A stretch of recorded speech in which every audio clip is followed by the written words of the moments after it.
راعي صالح والرجاله كلها تحت. ها؟ لا اله الا الله.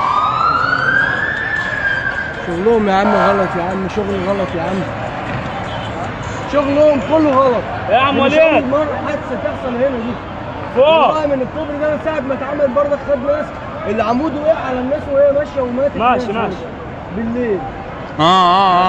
فاكر اليوم ايوه ده؟ حصل ده. انا جلحت على الونش وصبنت اللي هنا العيال وقعوا في الارض والله. في قلب الموقع عندنا وكان بيجيب دم من كل حتة في جسمه برضك من الكوبري ده، شغلهم كله غلط. وقع مسكوا في بعض اهو، مسكوا في بعض اهو.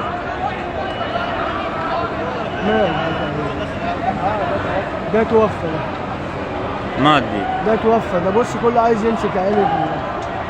لا اله الا الله.